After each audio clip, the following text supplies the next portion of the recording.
Welcome to the first program in the Performing Arts series brought to you by the Kennedy Center and the Prince William Network. I'm Peggy O'Brien, your host for today's program, and we are going to talk with Athol Fugard, the writer of many plays and most recently of the play that we'll discuss at the Kennedy Center, called The Captain's Tiger. We're happy to be here at Hylton High School in Prince William County with Mr. Fugard and with students live in the studio and with us by satellite. And before we get started, I want to remind our viewers that at the end of the program, you'll have an opportunity to ask questions of Mr. Fugard, and you can do that by emailing us at pwnetwk@aol.com or by calling us at 800-578-1396, and we look forward to hearing from you. Thank you for joining us.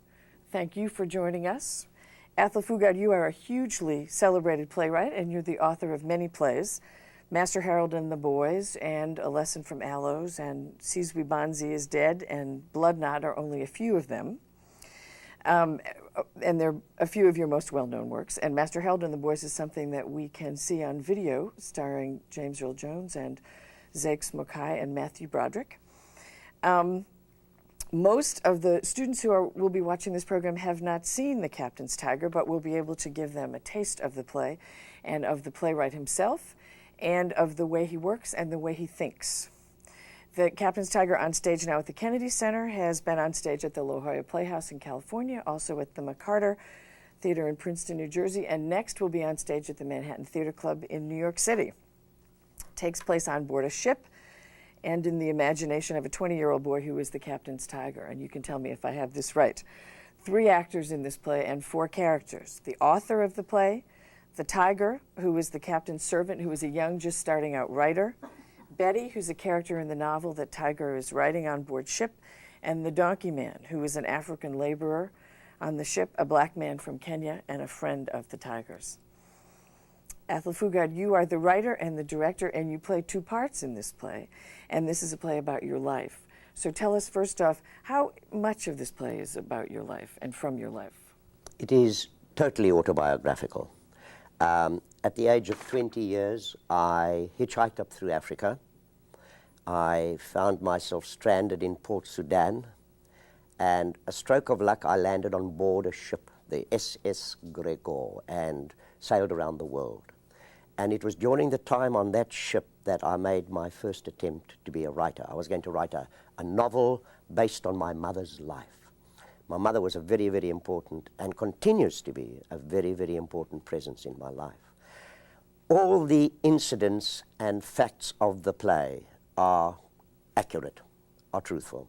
I have obviously taken dramatic liberty in shaping the product. I've truncated time, I have moved certain incidents to different places in the course of the story, but in essence, everything that is on the stage at the moment at the Kennedy Center is as it happened. Well, this play begins with the character who is the author, who comes out and talks directly to the audience. Yes. And we're going to show this clip so that all of our audience can get a sense exactly of how The Captain's Tiger begins. If we can go to that clip.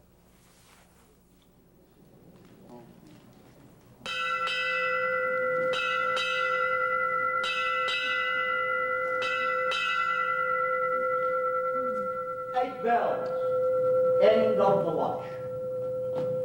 Imagine you're at the wheel of an old cargo ship, steaming slowly across the Pacific.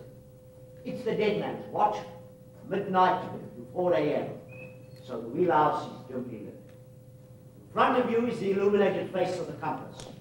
You glance at it from time to time to check your course, but mostly you're just staring out into the darkness, watching that proud forward mast sweeping the stars as she rolls gently from side to side. It's a calm, clear night with a slight swell, so an easy swing of the wheel is all that's needed to hold your course. The sailor who's going to take over from you as helmsman is there at your side. You give him the compass bearing, he repeats it to make sure there is no mistake. You greet the officers on duty, and then head down to the galley for a mug of strong hot tea. And because it's that sort of night, you'll sit out on deck, on one of the bollards maybe, and drink your tea, and think your thoughts, while the ship sails steadily on, her bows lifting and falling, in a rhythm as seductive as those hips that gave you such a good time in the last fall. That is how I remember some of my nights aboard the SS Gregor. Gregor, it's a Welsh word. It means rock of gold. Now, by the time I joined her in 1952, she was starting to look more like a rock of rust. One of the old tramp steamers. You know, any cargo, anywhere. A true wanderer of the seas. When I first saw her, she was tied up in Port Sudan Harbor, taking on a cargo of salt for Japan. I knew absolutely nothing about ships.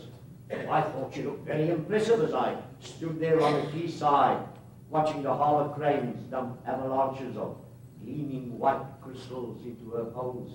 Anyway, you can't get to know a lady like her when she's tied up with heavy mooring ropes in a stagnant harbor basin. You need to be out on the open sea for that. I got my chance a few days later. When the last mooring rope was cast off and the tug started to pull her away from her berth, swing her around, and then guide her toward the opening in the breakwater. The image that came to me then, as I stood there on deck, and which still seems so right to me, was of some ancient blind leviathan, deep rumblings coming from her belly as she nosed around clumsily looking for her escape. And when she found it, when she slipped past the breakwater and her bows dipped into the freedom of the open sea, I felt a thrill shiver through her rusty old hull. Most playwrights don't have a character who is the author in their plays. So how is it that you have this character who's the author in this one? I just felt that the story is so personal. Let me just say that I hope the play is going to go on to have a life of its own after this particular production with me in it comes to an end in New York. But with this first production, I felt that the story was so personal, and in a sense, I had written it for myself. Because at one level, the play involves the celebration of some of the people to whom I owe a profound debt of gratitude. Starting with my mother, starting with that magnificent black man who in the play is called Donkey Man because he works down in the engine room. They made such an important contribution to my life that I wanted to celebrate them. That was one of the reasons for writing the play. And I wanted to do it with my own voice in the very first instance. Lovely. Well, now the Donkey Man. The Donkey Man in this play is Tiger's conscience, really, and he is so interested in Tiger's writing, and we're going to show a little clip of a scene between the Donkey Man and Tiger, and the Donkey Man is played by Tony Todd. What do you mean? Well, there's so much you write. All time. Right. One paper, one paper, one paper. Look, now it's plenty paper. Why? From time when Tiger was small bambino, Tiger very much liked words, liked playing with words. No good play rugby, cricket, football, no good play with other boys, no good play with girls, just about no good everything. But when Tiger read him the book or make story, Tiger feels strong, Tiger feels safe. So what Donkey Man say? Donkey Man say, is good Tiger. Why is good? When Tiger right, Donkey Man feel kubwa. Strong? Mihimu. Oh, a powerful man. Oh, I got it.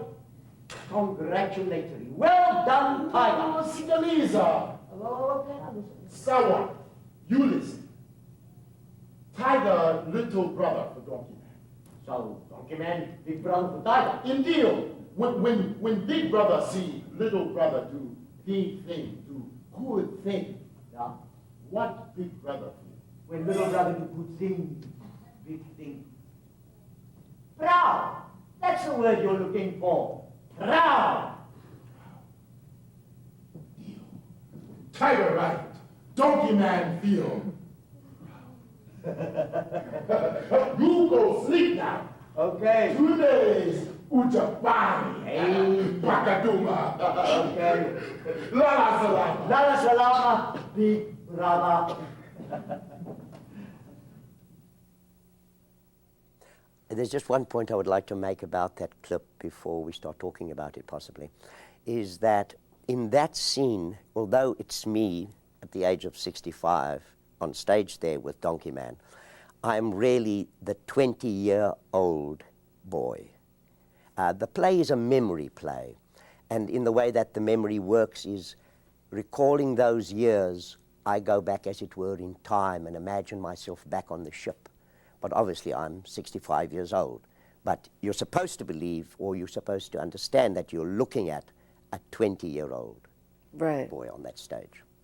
And the Donkey Man is the conscience for this smart young 20-year-old fledgling writer well, in I'd some hardly way? call him smart, you know.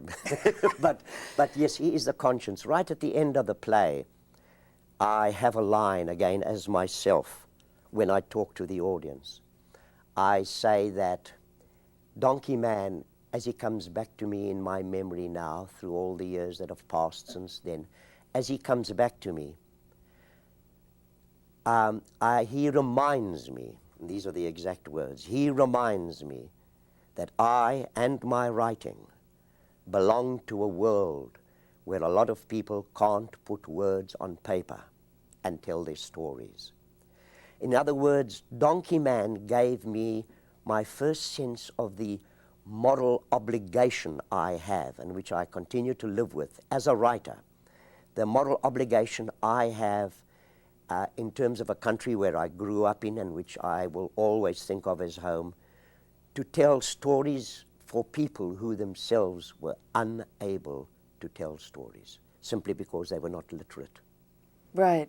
Well, so, and another place in the play, Donkey Man says that he did miserably in school, and he can't read and he can't write. That's correct. And so, but obviously in your life, this man gave you huge gifts. Oh, absolutely. He gave me a sense of comradeship. I must just also add, for the benefit of viewers, that that story, in a sense, has a very sad ending, in that coming out of an enormous conflict inside myself, plus the fact that I was stupid enough to get drunk, I betray that friendship. Because earlier in the play, even though I knew he couldn't write, I made him, as it were, a co-author of this magnificent novel that I was writing. Mm-hmm. I said to him that his presence during the course of the writing, because that man in real life used to come off his shift down in the engine room and sit down with me and watch me write.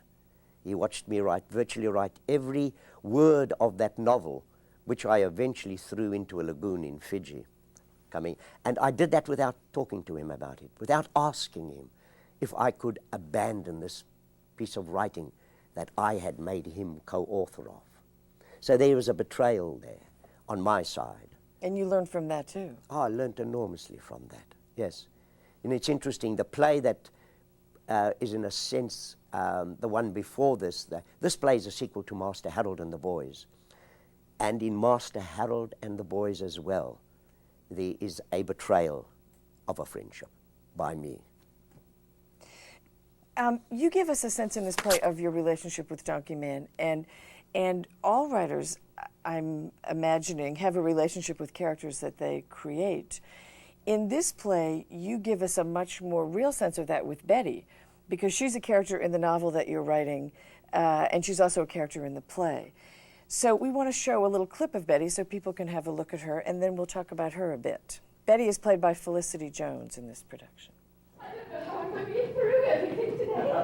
First, Yeah? I need to visit to the library to change my book. I finished the one on Florence Nightingale late last night. It's the most wonderful story I've ever read. I couldn't go to sleep afterwards. Just lay in bed thinking about her, wondering if I would ever have the courage to do what she did. Dedicate my life to alleviating the suffering of others. Excellent. When I give it back, I'm going to ask Mrs. Conradi to recommend some other books on self-sacrifice. I want to make a real study of it. Then, it's a trip to the dentist with Hansi, That tooth has got to come out. When after that, the shopping list my mother gave me, and if there's time on my way back home, I'm going to stop at Mrs. Vermeulen. She wants me to help her pick and arrange flowers for the big Fitzhenry wedding this weekend. Hold your horses, Miss LaRue. They are running away with you. I can't help it. If I don't hurry, I'll never get everything done.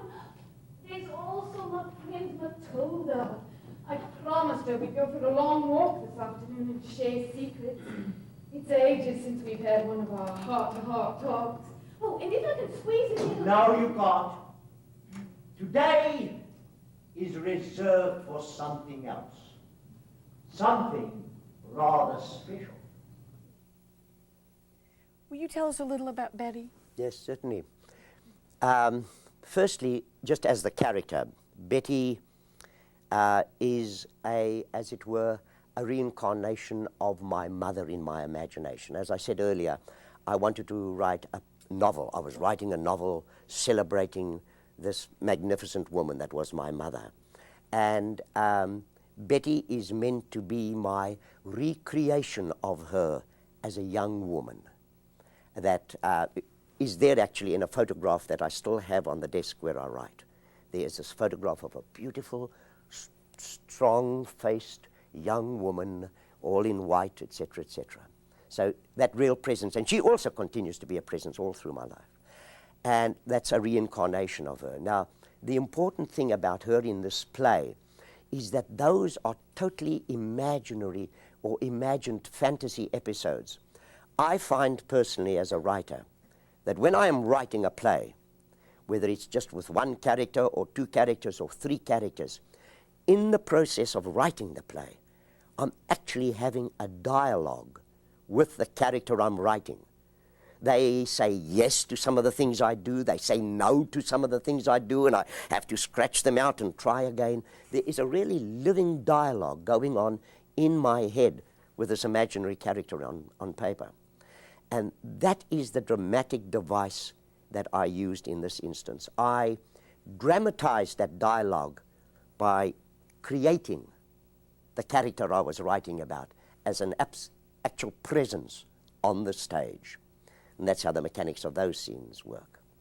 So when you write plays, characters actually tell you in the dialogue that you have with them, they tell you what they want to be doing in the play. Yes, you know that expression that you quite often hear writers use, or that is used about writing. Oh, the character just ran away with me and I just had to, well, that's it. The character suddenly seems to be dictating their own story to you. You put down one sentence and then the next sentence is there before you know it. The character just seems to acquire a life of its own.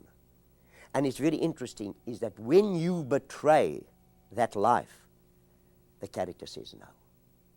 And they can actually stop you and make you put your pen or your pencil, because I write by hand, put your pen or your pencil through that paragraph and try again until the character says, yes, that's it. That's excellent, thank you. Let me change direction a little bit and ask you a question about how you work. We are used to artists performing their own work. We're used to choreographers dancing in their own work, and we're used to musicians actually performing their own work. And we're also used to musicians who won't let anybody else cover their work. But not often do playwrights act in their own plays. We think Shakespeare might have, but we're not exactly sure. And Harold Pinter does, I know. Mm-hmm. But you are very unusual in that way. So why do you do that? Well, firstly, it was created out of necessity. This attempt to be both an actor and a director and a writer. When I first started writing plays in South Africa, that was during the years of apartheid. The plays I wanted to write, and did in fact write, violated all the taboos of that society, so nobody would touch them. So if I hadn't got up onto a stage myself, for example, in my very first play, the play that gave me a reputation outside of my country, The Blood Knot, if I hadn't got up onto that stage as one of there are two characters in that play, a light skin and a dark skin, and they are brothers.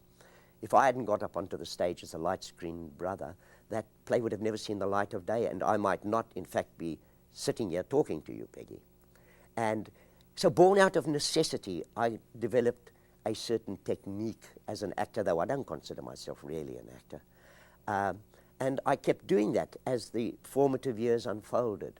And I developed a liking for it, and I enjoy acting, and so it carried on. But another more important aspect of it is that I believe that when I get up on stage in a play of my own, or at least direct that first production of a play that I've just written, I look after the text better than anybody else could, because I wrote those words. I know what those words mean, and by what they mean, I don't just mean the superficial layer of meaning that is always there when you use words, but those hidden layers underneath the surface that create ambiguity and which make plays, good plays, really worth looking at. But now when the Captain's Tiger goes on to have a life beyond the life it's having now, and someone besides you plays the author and the tiger, do you worry about what will happen to it then? I cut the umbilical cord. I send that little baby, even though it's just been born and it can hardly walk out into the world to look after itself. I'm a very cruel parent, very cruel mother or father, whatever gender I have as a writer, in terms of my babies. I send it out to fare for itself because there is another one waiting that hasn't been born yet, and I've got to look after it. Why do you write plays and not novels or short stories? I mean, obviously what we know from The Captain's Tiger is that you started out writing, I mean, there's a line in the play where you say, I'm going to go after the big one, which is write a novel. But you don't write novels, you write plays. Why do you write plays? Well, firstly, when I grew up in a small provincial town in South Africa. I already knew I wanted to be a writer of some sort from about the age of 15 or 16. But theatre was not one of my options because there was no theatre in that little town. There was, however, a public library, and I spent half of my life, my childhood, in that public library reading novels finally. And so that was the option that presented itself to me, that and obviously poetry. I didn't know, I hadn't considered theatre yet. That only came when I was about 24 years old, and I suddenly discovered this other medium because after that trip around the world, I went back home to Port Elizabeth, but then moved to a large city where there was theatre. And then I suddenly discovered what I really wanted to be. And the basis of that fascination is, I think, my fascination with the spoken word. I love what happens to language in people's mouths, whether they are well-educated or like Donkey Man, totally illiterate and trying to speak in a second language. I just love what happens to language, the way people use it, corrupt it, elevate it. It's just endlessly fascinating for me. Listening to people talking is one of the great pleasures of my life. Well, so when audiences come to see The Captain's Tiger, and I would say especially audiences maybe who are junior high school age, what do you want them to think about when they come out of the theater?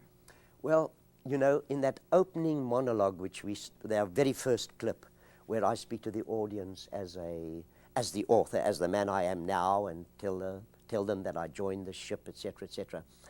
Unfortunately, the camera stopped just before I make a very important line, which is that the voyage had begun. I was 20 years old. And it is essentially, for me, another level to the play, a play about youth, a play about the extraordinary adventure of youth, of standing at the threshold of a life and having to make choices, having to decide in what direction you are going to send your life, and then having the courage to try and follow through on that decision. And I think it is both a sense of that adventure and of the awesome responsibility you face, because the rest of your life is going to a certain extent depend on it, on the decisions you make at that point. I think it's to share my experience of that with young people. That is what I would hope would happen in a theatre of young men and women. Mm-hmm. In the play, you mentioned the South African Board of Censors. At one point, Betty wants to do something, and you say, no, that'll never pass. She wants to get undressed in front of me. Oh, that's right. I knew it's it in had my imagination. It's a dream scene. Right, and you say, no, we can't have that scene. It will never pass the Board of Censors. And that reminds us that so many of your other plays were written in the midst of the inhumanity and the injustice of apartheid. Yes, and the South African Board of Censors, which was their official title, was a very, very real presence in my life, and a presence which I, as a writer, had to wrestle with continuously, because plays of mine did go on to be banned and taken out of school library shelves and heaven alone knows what. And most dangerous of all, sometimes when I was alone in the privacy of my study, writing a play, making me pause on occasions and say to myself, don't put that thought down, you will jeopardize the play. Now that is terrible. When you start censoring yourself, you are up against the greatest danger a writer can face. And I think successfully I overcame that moment, that pause, and I always saw to it that I went on to put down the thought that I was nervous about. But I lived with that for all of my writing life until the miracle happened just under 5 years ago when South Africa became a full, free democracy. Can you talk a little bit about the role that your plays had in the end of apartheid? Well, I won't talk about the role of my play specifically because that invites me to be a little, I'll talk about theatre. Lovely. And I was That's part good. of theatre.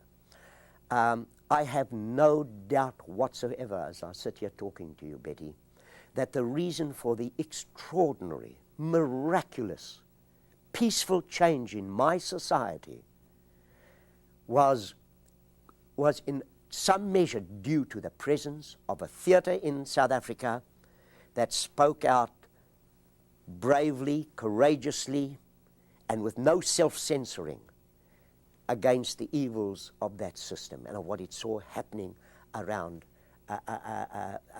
us as we lived through those years. It is my firm conviction that in any community, no matter what they call themselves, democracy or whether they're a repressive society, theatre fulfills a civilizing function. The plays that you're writing now are against a different backdrop because, of course, the situation, as you say, in South Africa has changed. So how has that changed your writing, or has it? Well, it's liberated me. I mean, during the years of apartheid in South Africa, I felt it would have been a gross indulgence in view of what I saw happening around me in my country. A peaceful funeral procession 20 miles away from my doorstep. Police open fire and 20 people are lying dead on the sidewalks. I felt it would have been a gross indulgence in that situation to tell a personal story like this.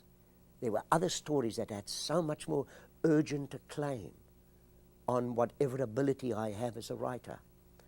Now it's changed. South Africa is well and truly on its way to being a fully fledged democracy. And it has liberated all of us in an extraordinary way. And me personally, as a writer, I am in fact free now, and I do not feel guilty about finally turning my craft to telling some of the stories I have in my own personal life.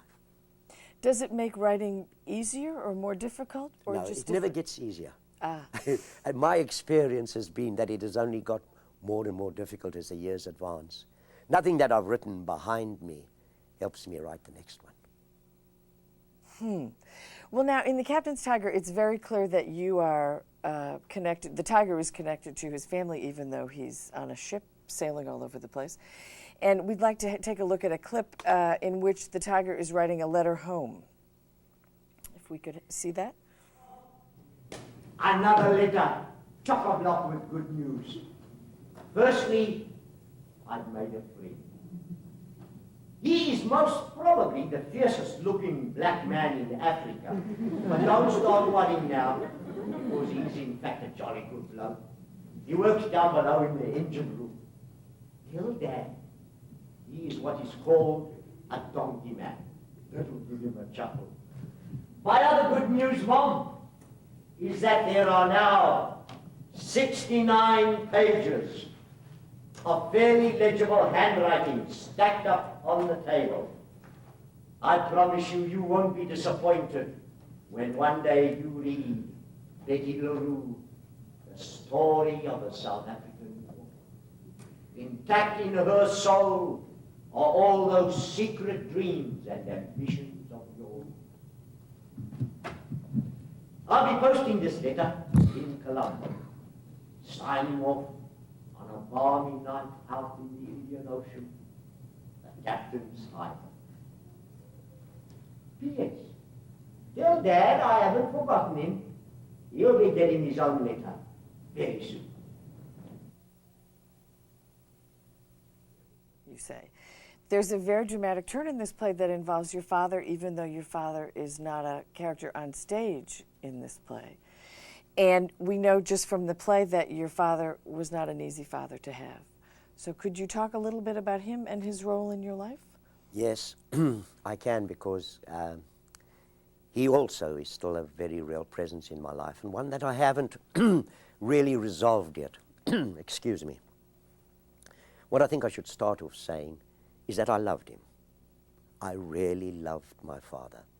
There was a bond between the two of us of a depth that I don't think he had with my elder brother, who is now deceased, or my sister, younger sister, who is still alive. There was something very special between us. But he also complicated his presence in my life enormously by being both a cripple. He was a cripple. He walked around on crutches, and by being an alcoholic. And he wasn't the father any young boy wants and needs. You know, ideally, in the best of circumstances, a father is a role model for you, should give you an image of manhood that you try to emulate as you move towards manhood yourself. Now, I didn't have that. And the extraordinary, and maybe ultimately the blessing in my life, was that coming out of my desperate need for a presence that I could look up to and admire, I found it in black men. In my play, Master Harold and the Boys.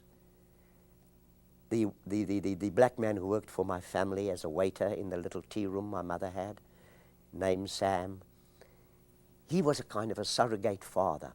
But it was complex for me because I was a white boy. And as a white boy, 15 years old, I had more authority than that 40-year-old black man. So I could bully him.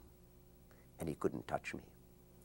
And it's there again in Donkey Man, the way I need Donkey Man and pull him into my life. It's again part of my quest for a manhood, for an image of manhood that I can emulate and pattern myself after. So that, in essence, is the complication in terms of the relationship between myself and my father, and which I don't believe I've dealt with yet. And I think it is one of the challenges that still face me as a writer. Well, now you grew up in Port Elizabeth in South Africa, and you obviously had an opinion about race that was different than a number of other people in South Africa had. How is it that you formed that opinion? My mother, that almost also illiterate woman, she only had a very, very primitive education coming from a very small country town, had a natural sense of justice. She was an Afrikaner, the member of the South African white tribe that was responsible, in a sense, for apartheid, certainly for the legal definition of it. But she just had a natural sense of justice. And when she looked around the world in which we found ourselves, she and I, because it was also a very special relationship with her, she saw that things weren't right. And this questioning on her side, because we were so intimate in our relationship, she passed on to me. And it is from my mother that I first began, and this is so terribly important in terms of any young person's life, is to really be alert enough to ask questions about the world in which they live. Since we were talking about your family, would you tell us just a bit about the role that the Port Elizabeth Library played in your life? Well, because, excuse me once again, because the family situation was so complex and sometimes so painful and hurtful, I was always looking for an escape from it. I wanted to find one little haven of peace and quiet to get me away from the family rows and all of that. And one day walking around Port Elizabeth, a building I'd passed on many occasions, I suddenly thought to myself, go in and see what's in there. And I walked into this very beautiful old Victorian building, and I just stood on the threshold and looked, and this was a huge space filled with nothing but books. I couldn't believe it. And they let me in, and I started wandering around, and I began to read, taking books off shelves, opening them. Sometimes I never finished the first page. Sometimes I would get to page 10 and then abandon them. Sometimes I finished the whole book. And I took this back to my mother, and I told her this wonderful place and that. If I could just get maybe a few shillings a month, I could get a subscription and I could actually take the books home with me. And my mom, who at that stage also already realized that she could invest all of her frustrated ambitions in me, scraped together the pennies needed for those few bob, gave them to me, and I became a reader. And that continued to be a source of inspiration for you? Oh, totally. Paul, I can't walk past a bookshop today without going in and coming out with a book. I mean, you know, if I had to give any young writer advice, because I'm very bad at advice, that's a good piece that I know I would pass on. Read. What about some other advice you would have for writers? Lots of students think about being writers, and also lots of teachers do, because writers come in all ages and stages. First thing I would say, because I've been asked on occasions, the first thing I would say to anybody who wants to be a writer is, remember, there are absolutely no rules. No rules. There are as many ways to write, to start writing, and what to write about as there are writers in this world. There are just no rules. But there are a couple of things that you can say with some degree of confidence. I would say, be careful of word processors. Be very careful about them. Make a daily exercise putting your words down on blank paper with pen or with pencil. Because, you know, the simple truth is that you think. When you've got a pen in your hand and blank paper in front of you, you've got a very direct circuitry onto that paper. I've tried sitting in front of a computer and putting a thought onto that screen, and believe me, it gets gobbled up somewhere inside that machine. It never lands up there on the screen. That's as much advice as I can afford. Well, when you revise, as part of a writer's work is to revise, and when you revise on a word processor, your previous writing disappears, right? Or you can make it disappear. Exactly. And you know, nothing is as beautiful as a page of manuscript on which you've worked and which you've read a second time and said, no, I can do better than that word. Let's put that one in. And you look at it again and you say, oh no, this paragraph should come down here. So that page builds up, acquires a history, a biography of its own. And it's a thing of beauty. You go into the New York Public Library and you look at the original manuscripts of writers. They are things of beauty because you're actually looking at the process inside the head. What stories are important to tell? If people are thinking that they would like to be writers or they'd like to try their hand at writing, how do you know that a story is important enough to tell? Well, I can tell you how I know. And I wouldn't go further than just to say this is how it works for me, because it could work so many different ways for other people. The story comes to me and tells me, right. I get a command. I don't choose. It chooses me. What has writing taught you? What have you learned from being a writer?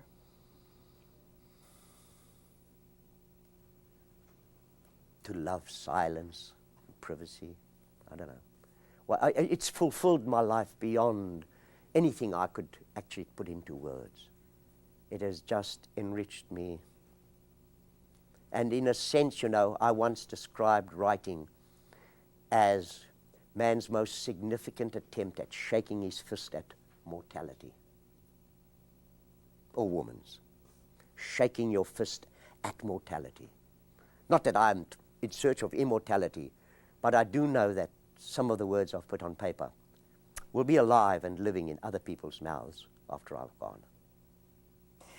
We're going to move to some questions from this great group in a second. I just want to ask you something about your next baby that's in the incubator. Are you working on a play now? Let's say that I'm writing. I don't know what it is yet, but it's happening. It's happening on paper, and it's happening with a sense. I have a lot of signs from past experience that tells me that something is on the right road and moving forward. And I've received those signs. I've got those signs. So I'm feeling very positive about it. I will say no more than that, because I believe a writer should keep his secrets until the time has come to share them with others. I see. We have a caller from Philadelphia, Pennsylvania. Can you tell us who you are and ask us your question? Oh, yes. Hi. I'm enjoying the program very much. My name is Theodore Harris. I am a poet and collagist from Philadelphia. I wanted to ask Mr. Fugard whether he was, what does he think of the work of Amiri Baraka, and have they ever met? Now, I know the work. We have never met, and I greatly admire. Well, I'll tell him that when I see him. Thank you very much. Thank you. Do we have other questions? Tell us who you are and ask your question. Hi, I'm Katie Johnson, and I'm a student at Stonewall Jackson High School, and I was wondering, when you develop your characters, do you ever just draw on what you think? I mean, a lot of your characters are autobiographical and you know them, but some of them, do you ever just use your imagination?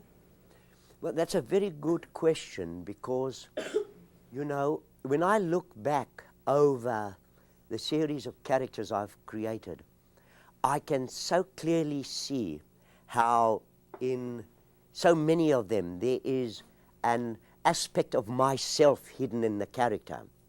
But then once or twice, I have created a character which I realize has got nothing to do with me. And I can quote one instance. I wrote a play once called Busman and Leona, about a man and a woman, common law marriage. And the man is a drunkard and a bully and a coward, and in all of those things I recognize myself. His woman, on the other hand, Leona, is arguably one of the most heroic and noble things I've ever created. And that doesn't come from me. So where did I get it? I think maybe I modeled Leona on aspects of my mother. But you know, you're constantly having to use your imagination. You're not just being a reporter.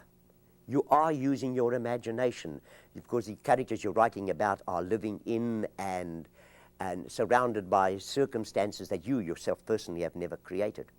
In the course of The Captain's Tiger, there's a point where my fictional character Betty and I have a furious argument, and she's very unhappy about something I'm writing. And I say to her, writers don't have to experience everything they write about. That is why we've got imaginations, so we can escape the limitations of our experience. And that's a very good line, because that is what writers are doing all the time, actually. You've never been there. You've never lived, for example, Leona. I've never lived on a mud flat my whole life with my knees up to mud, sort of eking out a miserable existence, digging up mud prawns so that fishermen can use them as bait. I've never been there. But my imagination allows me to escape the limitations of my reasonably comfortable, now very comfortable life, and to come to terms with hers and to understand maybe what it means to live like that. Got me? We have a question on email that came through computer technology, I'm sorry to say.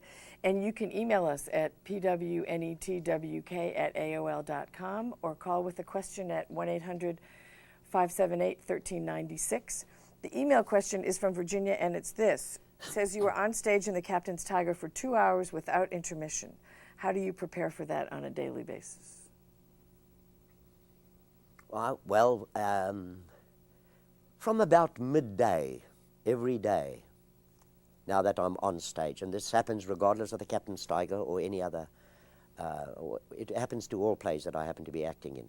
From about midday, something clicks in, and you begin to slowly, subconsciously, in a sense, zero in on your appointment 8 hours or 7 hours later on that stage. A certain psychological process, even though you're doing other things, is starting, and you're starting to just evoke the world you are going to try to share with the audience that night. So that's one process which takes place almost automatically if you're really committed to your role. Then there are a series of processes like keeping your voice warm and relaxing your vocal cords, seeing that your body is supple and limber, because I have to move between being the croaky, creaking 65-year-old that I am now to being the nimble, relatively nimble 20-year-old that I was when I got onto that ship. So just a sense of physical tone is incredibly important. You've got to have that. And finally, and this happens maybe in the last hour, I'm always at the theatre about an hour before the performance, you actually try to reconnect with, at a very personal level, at a very emotional level, with the truth you've tried to invest in that play. Because there's always a core, a little handful of truths from your own life that you've put up there on the stage. And they have got to be alive again for you and living inside you for you to be able to share them with an audience. Thank you. Nice question. We have a caller from Erie, Pennsylvania. Can you tell us who you are and ask your question? My name is Dusty Akerley. I go to the Collegiate Academy, and I'm in 10th grade. I was wondering, how long did it take to prepare and perform the play? Excuse me. Firstly, about the play itself. I think virtually every play that I have written, and I can't think of an exception really, has gone through a healthy and normal pregnancy, 9 months.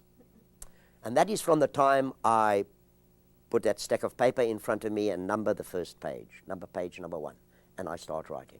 9 months from there, give and take a week, 2 weeks or so, to the day when I can leave that room in which I write with the script under my arm. In terms of getting it onto the stage, I have never needed more than 4 weeks in a rehearsal room with the actors to go from what we call the first read-through, when the actors encounter or actually speak the lines, because they've usually had the text before then, but where we speak the lines for the first time, 4 weeks from there to a first preview. And then usually, depending on circumstances, 5, 6, sometimes a couple of weeks of preview before an opening night. Thank you. Question in the studio audience, yes. Hi, I'm Trey, a senior at Stonewall Jackson. Are you still making changes in the production before it hits New York, and have the critical reactions had any effect on making the changes? First part of your question first, I never read critics. I used to read them when I was much younger, and they always hurt me. Then they hurt me even if they were good, because they mess up your head. I have learned, by virtue of my circumstances in South Africa, to develop a degree of self-judgment, self-criticism, that I know I can rely on totally. In terms of changes, very interesting. Even this week on stage, Tony, Todd, and I have discovered new little things that we've played with for the first time, and even added 1 or 2 little words in the course of performances, quite spontaneously, because we are now so well grounded in the play and so understand each other's rhythms that if I suddenly felt an impulse to do something different, he would immediately know how to adjust his performance and accommodate me. And equivalently on his side. But, so yes, changes are happening, and they are going to remain with us in New York. You're answering this question, and your movement in answering this question reminds me that one thing that you do in this play as the 20-year-old tiger is tango. Now, is there a tango in this play because you are a mad tangoer in real life, or did you have to learn to tango? Yeah, I'll come out with a terrible secret that I've hidden away for years. I was a ballroom junior champion in my province in South Africa when I was about 10, 11, 12 years old. My sister and I did ballroom dancing. We did exhibitions and also entered into competitions. And one a year we were champs. We were the champs. And Master Harold and the boys has... Well, dancing is a very frequent thing in my plays. I realize it now. My mother adored dancing.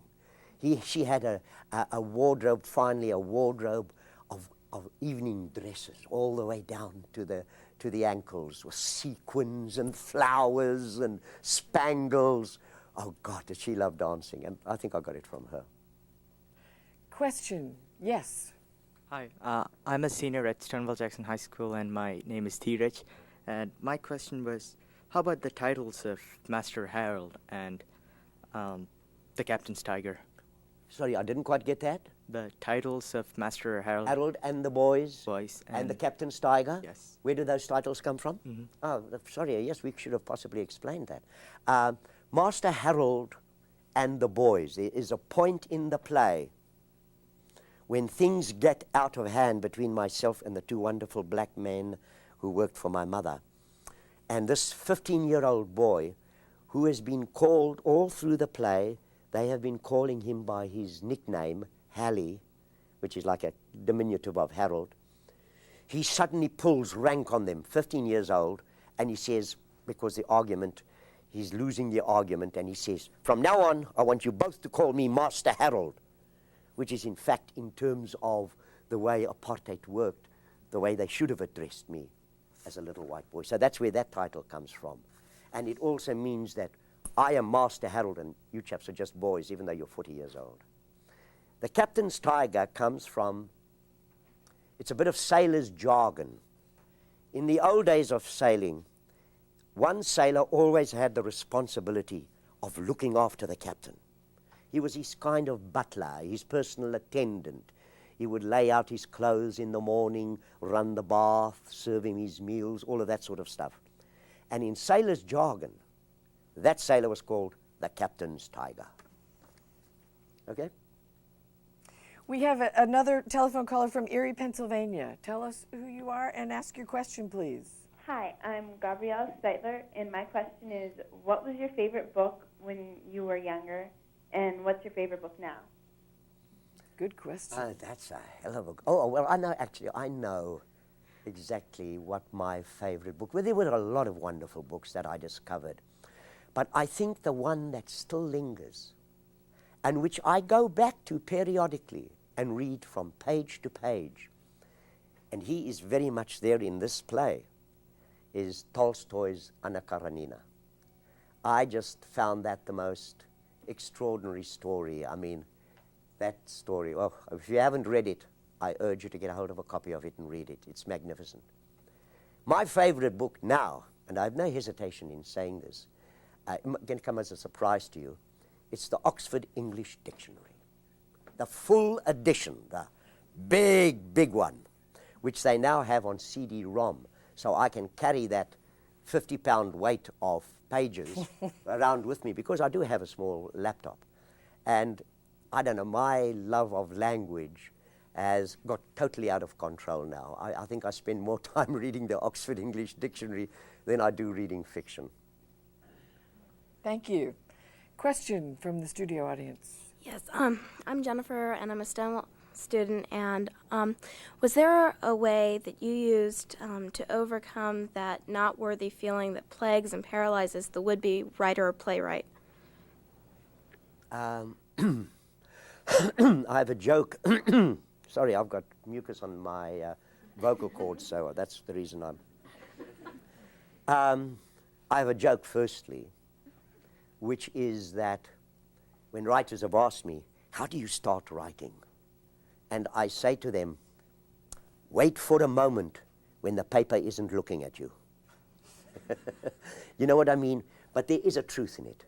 Is to be unself-conscious. You've got to try and understand that you have a right to dip your pen in the ink bottle, or if you're going to use a word processor, to start playing with the keys and put something down on paper. And there's always a moment of fear, and I still have that moment of fear when I've got to start writing a new play. But you've got to develop the courage to do it. If there is one quality a writer must have, is courage. Because sometimes your writing or the story you will want to tell will lead you into what might be personally very dangerous territory for you, just at a personal, emotional level.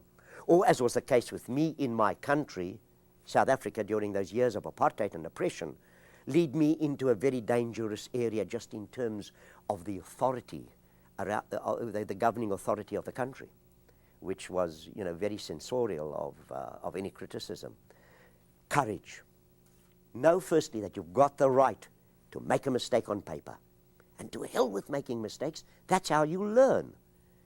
And then have the courage to persist, because, as I say, your writing might take you into dangerous territory. Okay? Good. This is good advice on paper and in life. One last quick question from email from Washington. Of all the plays you've written, do you have a favorite, and why might be your favorite? I used the joke. A few seconds only, I'm told. I'm a mother. I've given birth to plays, and the one that's just been born, like all mothers. She gets my heart. He gets my heart. Great answer. Thank you. Thank you for being with us, all of you. It's been a pleasure. We hope that all of you will join us on Friday, October 30th for the next program in the Performing Arts Series, which is a performance and a demonstration by the Palabolas Dance Theater. We invite you to get in touch with us or the performers by emailing info@pwnet.org. And we also invite you to visit the Kennedy Center and the Prince William Network websites at the address on the screen. You'll find their information about upcoming programs and useful resources and information about the arts. Thank you. Thank you, Athol Fugard. Thank you, Peggy. Thank you. Thank you.